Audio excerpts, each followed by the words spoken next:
স্বাগত রেডলাইন ঢাকায়, আপনাদের সাথে আছি গোলাম কিবরিয়া। ৭৫-এর 15ই আগস্ট সপরিবারে নিহত হন জাতির জনক বঙ্গবন্ধু শেখ মুজিবুর রহমান।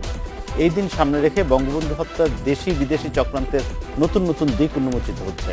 এসব নিয়ে কথা হবে আজকে ডেডলাইন ঢাকায়। আমাদের সাথে স্টুডিওতে আছেন সাবেক সচিব মুসা সাদিক এবং লেখক, গবেষক ও অধ্যাপক আফসান চৌধুরী। স্বাগত আপনাদের। এই আপনি ৭৫-এর 15ই আগস্টের কথা বললাম, সেই সময়টা আপনার দায়িত্ব ছিল সিনিয়র তথ্য কর্মকর্তা হিসেবে ছিলেন রাষ্ট্রপতির। আমরা যেটা পড়াশোনা করে জানতে পেরেছি, আমরা ইতিহাস পড়েছি, আমরা পত্রপত্রিকায় পড়েছি যে বঙ্গবন্ধুর নিরাপত্তা নিয়ে আগেভাগেই ভারতীয় গোয়েন্দা সংস্থা তাকে সতর্ক করেছিলেন তাকে সেই সময়, কিন্তু উনি সেটা নিরাপত্তা বলের নামে সাধারণ মানুষ থেকে উনি দূরে সরে থাকতে চাননি, কারণ উনি সাধারণ মানুষের খুব কাছাকাছি থাকতেন। আপনাদের কাছে কোনো তথ্য ছিল কি যে এরকম কোন একটা ঘটনা ঘটতে যাচ্ছে? আজকে জাতির জনক বঙ্গবন্ধুর এবং তার পরিবারের সকলের প্রতি শ্রদ্ধা নিবেদন করে আমি আপনার উত্তরে যাচ্ছি। এটা ঠিক, ভারতীয় গোয়েন্দা বাহিনী তাকে সতর্ক করেছিল। বঙ্গবন্ধু প্রিন্সিপাল সেক্রেটারি ছিলেন আমার মামা রুহুল কুদ্দুস, যিনি 6 দফা রচয়িতা এবং মুজিবুর গভর্নমেন্টের প্রবাসী সরকারের চিফ সেক্রেটারি ছিলেন। সুতরাং তখন পিএন হাকসার, ইন্দিরা গান্ধীর প্রিন্সিপাল সেক্রেটারি, আমার মামাও তখন বঙ্গবন্ধুর প্রিন্সিপাল সেক্রেটারি, দুজনের মধ্যে হরহামেশা এইসব যোগাযোগ ছিল। এবং আপনি যখন ওই প্রশ্নে চলে গেলেন প্রথমে, তখন বলে রাখি, এটা বঙ্গবন্ধুকে বলা হয়েছিল যে আপনি মানছেন না, আপনি এগুলো স্বীকৃতি দিচ্ছেন না, আপনি এগুলো বলছেন যে অকারণে আমাকে ভয় দেখানো হচ্ছে, এসব কিছুই না, কোনো বাঙালি আমাকে হত্যা করবে না। সেই পর্যায়ে সুমিমাল দত্ত, তখন রাষ্ট্রদূত, তিনি দিল্লিতে ফিরে গিয়ে ইন্দিরা গান্ধীর কাছ থেকে চলে আসলেন এবং আমার মামাকে বললেন যে আমরা বঙ্গবন্ধুর বাড়ি থেকে একটা টানেল করে দেব, এটা করতেই হবে, ও একটা বেরোনোর জন্য একটা থাকতে হবে। এবং সেই টানেলটা কি দরকার ছিল, 15 আগস্টে যখন বঙ্গবন্ধুর অ্যাটাক হয়, তো বঙ্গবন্ধু শফিউল্লাহ স্যারকে ফোন করছে, যেন শফিউল্লাহ বললো, sir can you get out of your house in any way. দেখেন টানেলটা কত দরকার ছিল। এবং তখন আপনার বঙ্গবন্ধুর বাড়ি থেকে সায়েন্স ল্যাবরের পিছনে আদর্শ কলেজ আছে, ওই কলেজটাকে মিনি রক্ষী বাহিনীর ক্যাম্প করার কথা ছিল এবং টানেল করার কথা ছিল।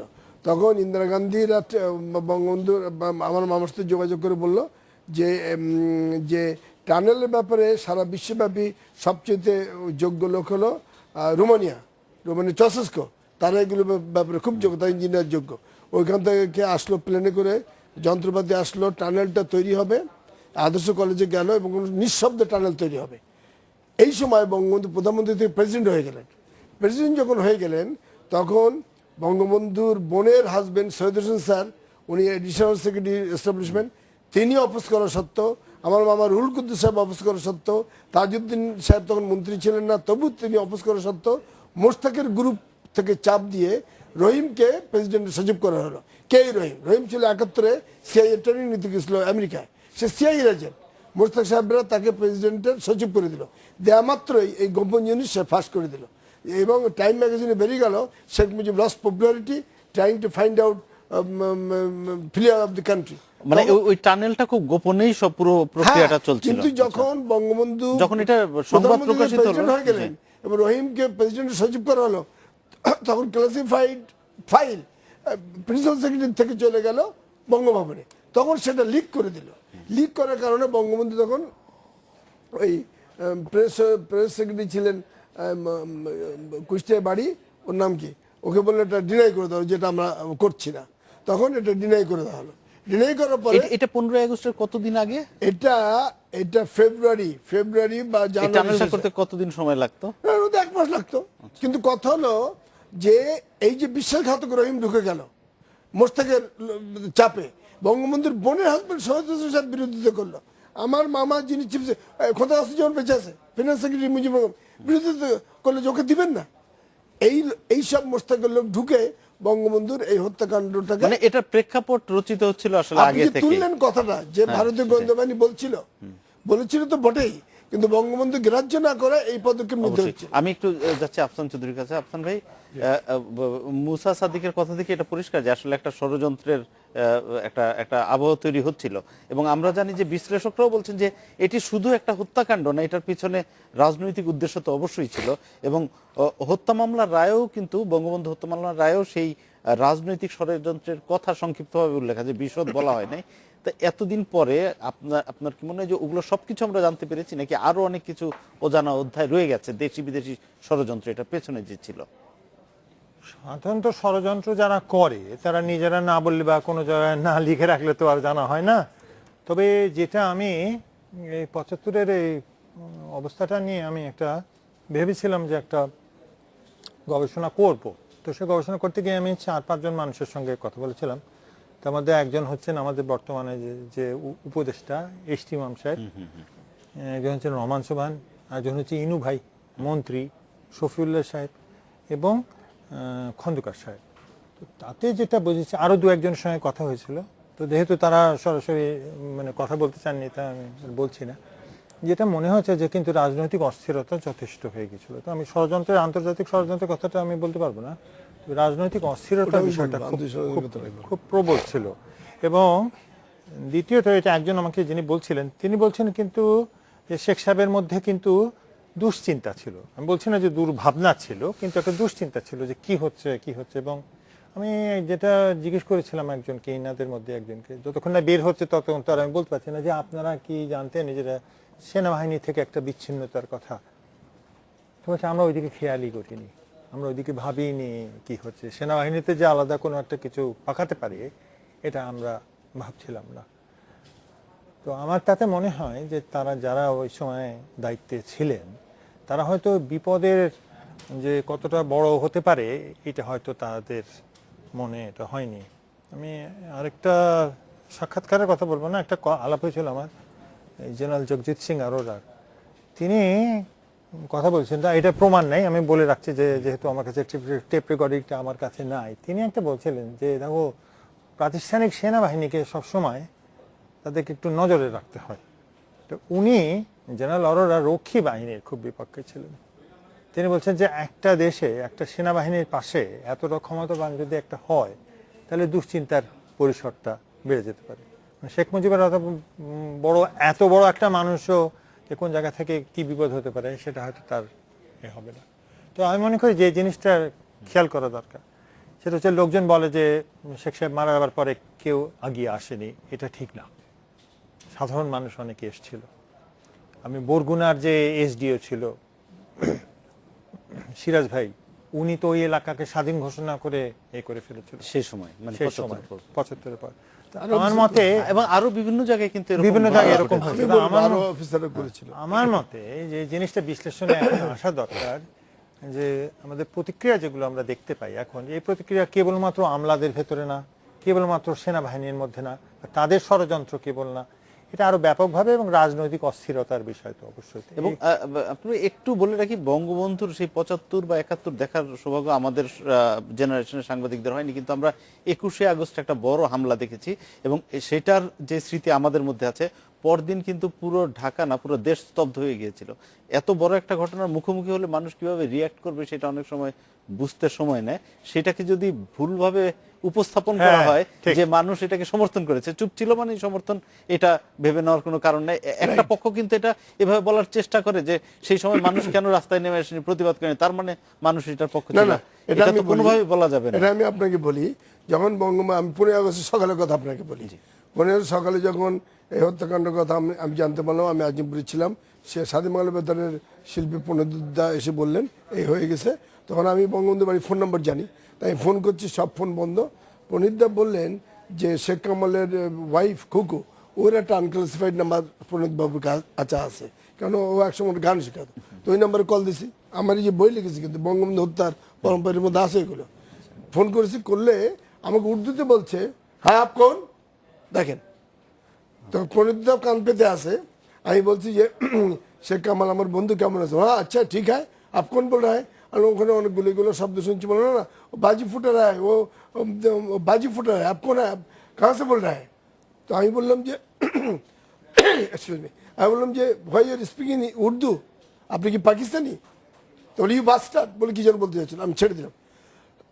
তো ওখানে কিন্তু আমি বিশ্বাস করি প্রণীতবাবু বলল যেখানে পাক বাহিনী, পাকিস্তান সেনাবাহিনী বা তাদের কমান্ডো গোয়েন্দারা তারা ছদ্মবেশে ছিল। আমার এই বইতে আমি বহু কাগজ এটা লিখেছি, তার মানে উর্দুতে কেন আমার সাথে কথা বলবে? এটা আপনার প্রত্যক্ষ অভিজ্ঞতা, মানে আপনি হ্যাঁ আমি নিজে ফোন করেছি। তারপরে আমি বঙ্গভবনে চলে গেলাম। বঙ্গভবনের কথা বলি, বঙ্গভবন প্রেসিডেন্টের এপিএস আব্দুল মান্নানকে পেলাম। আব্দুল মান্নান ওয়েস্ট বেঙ্গল বাড়ি, আমার বাড়ি ওয়েস্ট বেঙ্গল, সেই জন্য তার সাথে আমার অনেক গোপন আন্ডারস্ট্যান্ডিং ছিল। সে ওখান থেকে আমি আমার মামা রুহুল কুদ্দুসকে ফোন দিলাম। তখন ট্যাঙ্কো পার্সেন্সের সুপারভাইজার নাম্বার ছিল 242729। আমি ফোন করে বললাম যে secretary to the president will speak to the principal secretary in London, you connect me within a minute, otherwise will be beheaded. কারণ এখানে আর্মি ভর্তি। আমি ভয়ের ছেড়ে বলছি। তো আমাকে দিয়ে দিল সাথে সাথে। আমার মামা বললো এটা জিয়া করেছে, তোমার খালেদ মোশাররফের যোগাযোগ করো, সে আমাদের যোগাযোগ করো। তাই আমি ফোন ছেড়ে ও আর বললো যে আমার মামা তো প্রিন্সিপাল সেক্রেটারি ছিল, সব সিএসপির আমার মামার ড্রয়িং রুমে এসে গুলতানি মারত রোববারে। তো বলে সকলকে বলে দাও কেউ যেন তার শপথ গ্রহণ অনুষ্ঠানে না আসে। তা আমি খালেদ স্যারকে ফোনে না পেয়ে আমি সকল সিএসপিকে বলতে লাগলাম। আমরা একটু বিরতি নিয়ে আসি, আপনার সঙ্গে এই বিষয়ে আরো জানবো আপনার কাছ থেকে। নিচে একটা বিরতি, সঙ্গেই থাকবে।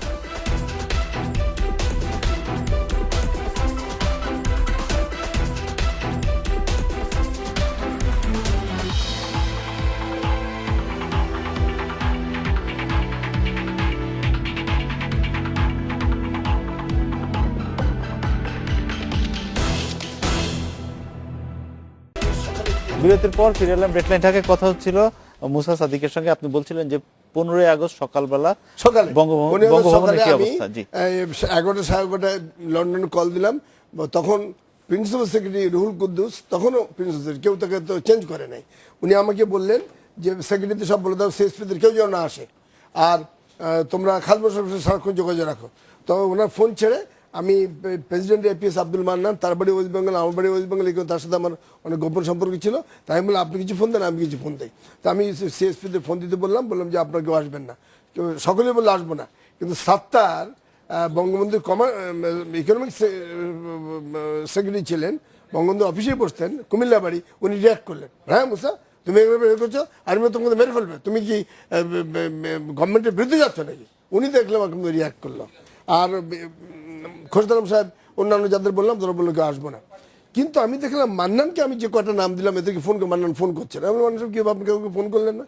হ্যাঁ আপনার তো প্রিন্সিপাল সেক্রেটারি মামা আছে, আমার তো কেউ নাই এখানে। এইচটি মাম ক্যাবিনেট সেক্রেটারি সকালে এসে বলছে রাত্রে আর্মি আমাকে যোগাযোগ করেছে, আমি যে তারা সকালে আসতে বলেছে, এটা হবে আমি জানতাম। উনি তো সকলকে ফোন করে আসতে বলছেন, ওটা ক্যাবিনেট সেক্রেটারি আসতে বলছে, এটি বললো মানুষ কাউকে ফোন দিচ্ছে না। তখন আমি একটু অবাক হয়ে গেলাম। তারপরে খালেদ মোশাররফের যোগাযোগ করলাম, পাচ্ছি না। ইতিমধ্যে খালেদ মোশাররফ স্যারের কর্ড মেজর হোসেন আমাকে পেয়ে গেল। বললাম স্যার কথা বলে, উনি বললেন যে এই তোমরা কোনো সিভিল অফিসার বঙ্গভবনে থাকবে না, আমরা যেতে বাধ্য, কিন্তু তোমরা যেন কেউ না থাকো যাতে পৃথিবীর লোক যেন না দেখতে পায় যেটা সিভিল অফিসাররাও সহযোগিতা করেছে, এইটা তোমরা নিশ্চিত করো। তখন আমি বঙ্গভবনে সকলকে বলতে লাগলাম যে চলো আমরা চলে যাবো। খন্দকার মোশতাকের অফিসার কুমার সঙ্গের হাজরা এবং আমি দুজন মিলে অফিসারদের বলতে লাগলাম কেউ যেন না যায়। অপরদিকে তার ক্যাবিনেট সেক্রেটারি আর এইচটি মাম আর মাহবুব আলম চাষি, তখন সে কোনো পদ পায় নাই, সে আসছে। আর আব্দুর রহিম বিশ্বাসঘাতক সচিব, প্রেসিডেন্টের সচিব, বঙ্গবন্ধুর সচিব, সেদিকে এরা মিলে শপথ গ্রহণ অনুষ্ঠান করার জন্য সমস্ত লোকদের কল টল দিচ্ছে। এইবার বিকেল 2:30 3টার দিকে মন্ত্রী এসে গেল। আমি দেখি ফণিবাবু কাঁদতেছে। তাই আমি বললাম বহুকাল চিনি, বললাম ভৈদা আপনি কাঁদছেন তাহলে আসলেন কেন? বলে আমি তো পিজি হাসপাতালে ছিলাম 4 দিন, আমার এখন গায়ে জ্বর, ওরা আমাকে জোর করে ধরে নিয়ে আসছে। ফণিবাবুর কাঁদা দেখে ক্যাবিনেট সেক্রেটারি এসে তাকে ধমকালো, হ্যাঁ আপনি কান্নাকাটি করছেন, আপনাকে আর্মি যে বঙ্গবন্ধু মহাদানি গুলিকে মেরে ফেলবে। তো চলে গেলে উনি আমাকে বললেন দেখো আমি সারা জীবন দেশের জন্য উৎসর্গ করলাম, ব্রিটিশের বিরুদ্ধে লড়াই করলাম, অকৃতদার, আমাকে এসে তোমার ক্যাবিনেট সেক্রেটারি ধমকাচ্ছে। এইসব পরিস্থিতির মধ্যে মোশতাকের শপথ গ্রহণ হয়ে গেল এবং খোরশদ আলম সিএসপিকে পেলাম। উনি আমার মামার খুব ভক্ত, সেই জন্য আমি বললাম স্যার আপনি কি বলেন আসবেন না? উনি বলে জানো তোমার ক্যাবিনেট সেক্রেটারি আমাকে ফোন করে কি বলছে? আমি বললাম তোমার ভাবির জ্বর, তা আমি যদি না যেতে পারি প্রেসিডেন্টকে একটু বললো যে ওই ফ্রাউনকে 32 নম্বরে সব পরিবার মেরে আসছে, আপনাকেও মেরে আসবে। তখন আপনি বলতে পারবেন না যে আপনি আমার এই বইতে আছে যে আপনার ওয়াইফ অসুস্থ। আচ্ছা, আরেকটা প্রসঙ্গ কথা হচ্ছিল আপনার সঙ্গে যে পরদিন Zulfikar Ali Bhutto Islamic Republic of বাংলাদেশের প্রেসিডেন্টকে স্বাগত জানান। উনি এই যে ইসলামিক রিপাবলিক অফ বাংলাদেশ এটা কোত্থেকে আসলো হঠাৎ করে? পরদিন 17 আগস্ট বাংলাদেশের ওই যারা কিলার মেজর তারা মিলেট ইসলামিক পর্যন্ত করে বলে সন্ধ্যায় তারা কিন্তু সব সমবেত হয়েছে। তারা এটা বললো ইসলামের প্রজাতন্ত্র করবে। এর সাথে ইসলামাবাদের পাকিস্তান এম্বাসির মাধ্যমে কানেকশন হচ্ছে, এবং আমরা তখন বঙ্গবন্ধুর টেলেক্স পেলাম প্রেসিডেন্টের কাছে।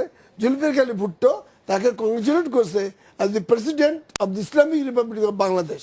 কিন্তু সমর সেন 8ই আগস্ট আসার পর এই জিনিসটা সমর সেন মানে তো সে সময় ইন্ডিয়ান হাই 15 আগস্টে তখন বাংলাদেশের রাষ্ট্রদূত ছিলেন, কিন্তু 15 আগস্টে ঢাকায় ছিলেন না, উনি কলকাতায় ছিলেন। উনি ওখান থেকে দিল্লি হয়ে আসেন 8ই আগস্ট, এসে ডাইরেক্ট বঙ্গভবনে আসেন। এসে উনি 18ই আগস্ট উনি প্রেসিডেন্ট ঢুকে প্রেসিডেন্টকে বলে দিলেন, any change of the name of the country and any confederation with any country, India will take appropriate measures in accordance with the legal and valid deed signed by both the countries. এটা আমি জানলাম কি করে? এখানে সমর সেন বাবু পরে আমাকে এবং কুমার শঙ্কর হাজরাকে তার বাড়িতে আমরা গেছি, উনি আমাকে বলছে আমরা কি থ্রেট দিয়েছেন, যেটা তো হলো না, তখন উনি এই কথা বললেন। এবং আমি আরেকটা কথা এখানে একটু স্পষ্টভাবে বলতে চাই, খান মোশাররফ স্যারের সাথে লন্ডনে রুহুল কুদ্দুস সাহেবের যোগাযোগ হয়ে গেছিল। মামা আমাকে পরে আমি ফোন দিলাম, উনি বললেন যে ওরা লিফলেট চাচ্ছে। বলে কেন? উনি বললেন যে এটা সেনাবাহিনী, নৌবাহিনী, বিমান বাহিনী, বিডিআর, পুলিশের নামে ঘোষণা দেওয়া হচ্ছে, সম্মিলিতভাবে করেছে, কিন্তু এটা ডাহা মিথ্যা, এরা ইকিলাবদের সাথে নাই।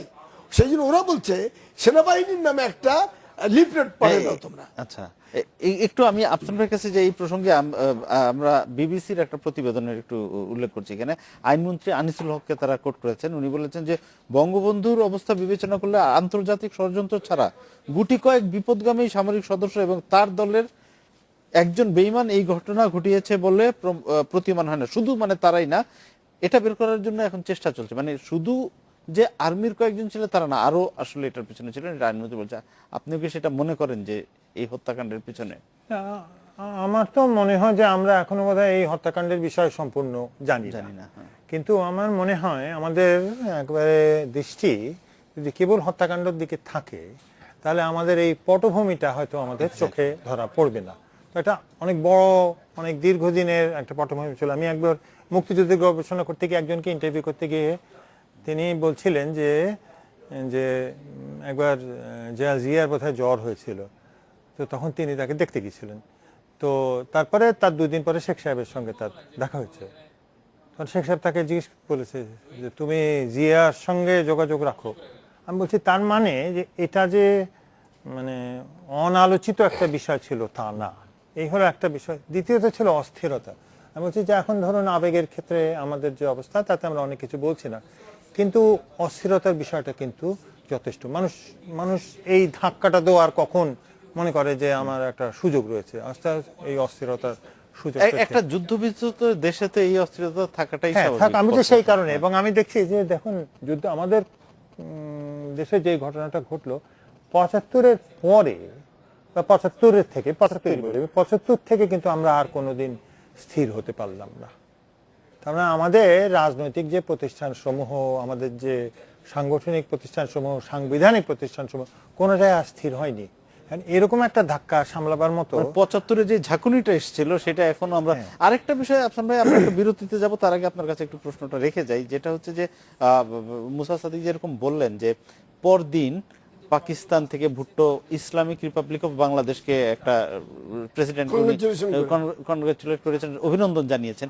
এই যে একটা হঠাৎ করে নাম পরিবর্তনের একটা, ওইখান থেকে আমরা কতটা বের হইতে পেরেছি যে বাংলাদেশের যে আমাদের যেই আদর্শ নিয়ে মুক্তিযুদ্ধ হয়েছিল এবং সেইখান থেকে আবার আগের জায়গায় ফিরে নেওয়ার একটা চেষ্টা, সেইটা এই যে ঝাঁকুনিটা এখনো চলছে কিনা এটা জানতে চাবো আমরা বিরতি থেকে এসে। আবার একটা বিরতি নিচ্ছি, সঙ্গে থাকবেন।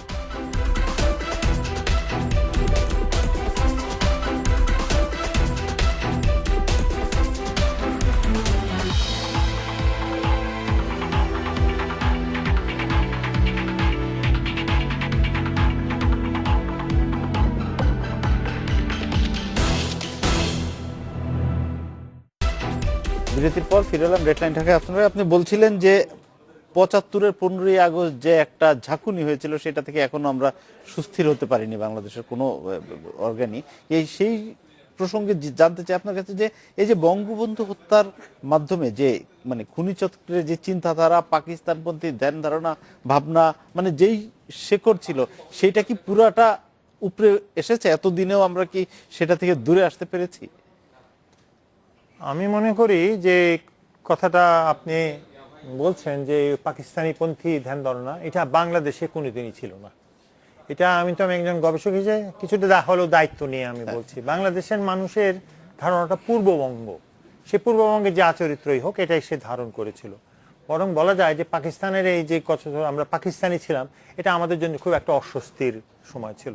এবং যে এই দেশ স্বাধীন হওয়ার 47-এর অগাস্টে স্বাধীন হলো আর 48-এর 11ই এপ্রিল হরতাল করলো, সে দেশকে বলা যায় না যে সেই দেশ সেই জাতির ধারণাকে ধারণ করেছে। যেটা হচ্ছে একটা অংশ সবল হয়েছিল এবং অংশ কিছুদিন হলো সবল ছিল, সেই সাবল্য তাদের চলে গেছে।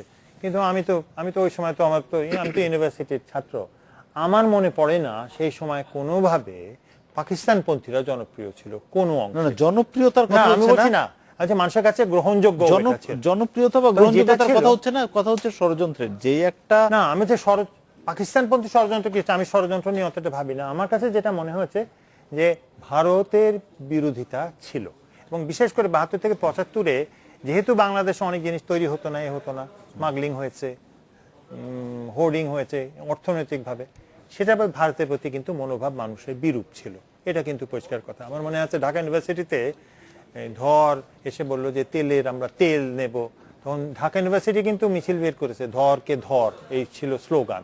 তাহলে বলা যাচ্ছে একটা প্রচন্ড জাতীয়তাবাদী একটা ধারণা মানুষের মধ্যে তখন তৈরি হয়ে গেছে।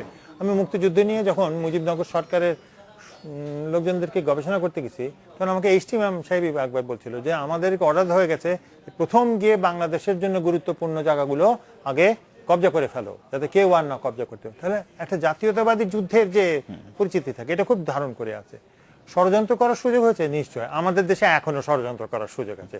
তো ষড়যন্ত্রের রাজনীতি তো 10 জন 12 জন লোক লাগে, বেশি লাগে না, কিন্তু জনসমর্থন সেটা ছিল না। এই জনসমর্থন কোনোদিন ছিল না বলে ষড়যন্ত্র কোনোদিন সফল হয়নি।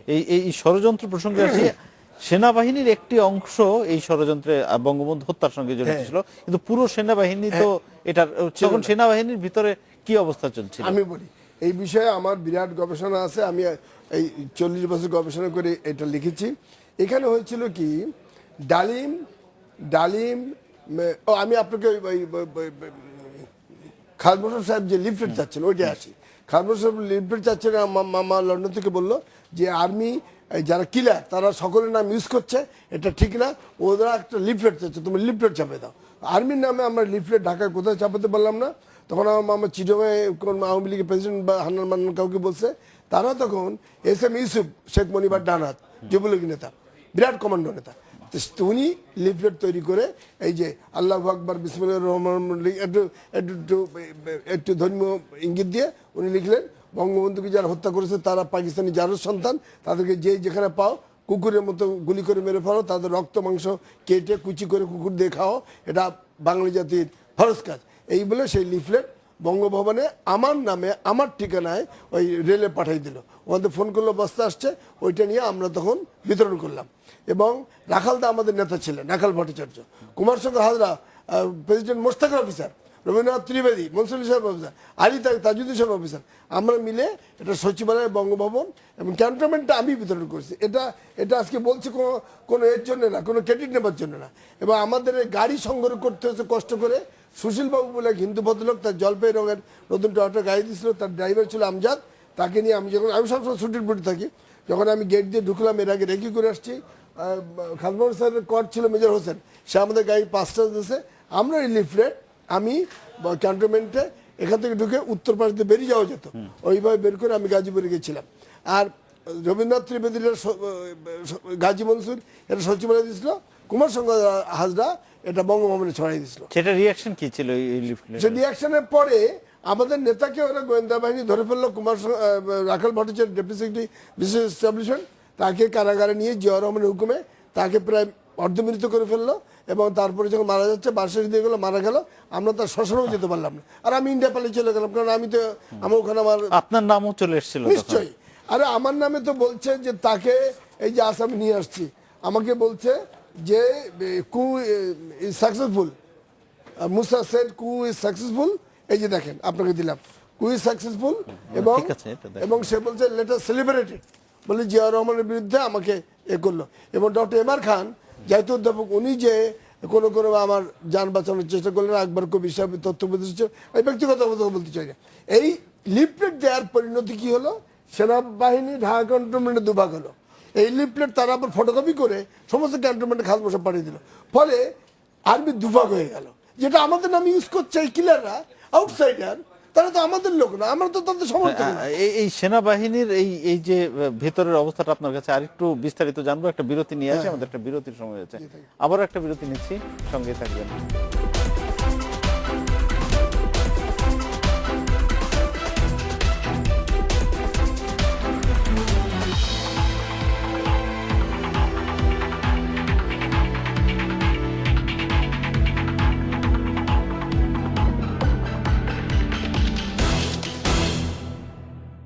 বিরতির পর ফিরে এলাম রেড লাইন ঢাকায়। যে বিষয়ে কথা হচ্ছিল, সেনাবাহিনীর তখন কি অবস্থা ছিল, ক্যান্টনমেন্টের ভিতর অবস্থাটা কি ছিল? সেনাবাহিনীর ভিতরে তো এই এই যে অফিসাররা করছে ডালিম ফারুক, এরা তো বহিষ্কৃত অলরেডি। ডালিম ফোর্স নিয়ে বেরিয়ে গেছিল, কাজী গোলাম মোস্তফার বাড়ি ঘেরাও দিয়েছিল, চাকরিচ্যুত, তার ফোর্সও চাকরিচ্যুত।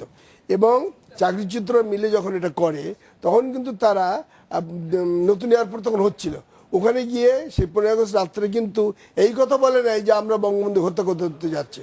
তখন কর্নেল ফারুক রশিদ তাদেরকে থরলি মিসগাইড করে বলেছে যে বঙ্গবন্ধুকে ইন্ডিয়ান হেলিকপ্টার এসে তুলে নিয়ে যাবে শেষ রাত্রে, আমরা বঙ্গবন্ধুকে বাঁচাতে যাচ্ছি। এটা আমাদের deputy chief of staff Ziaur Rahman আর চিফ অফ স্টাফ সৈফুল্লাহ সাহেবের শেষ অর্ডার, আমাদের বাঁচাতে যাচ্ছি, এই কথা বলে কিন্তু তারা এসে অ্যাটাক করেছিল। এবং যখন এই সৈন্যরা শুনলো যে মেরে ফেলেছে, তখন তারা কিন্তু অধিকাংশ পালাতে আরম্ভ করলো।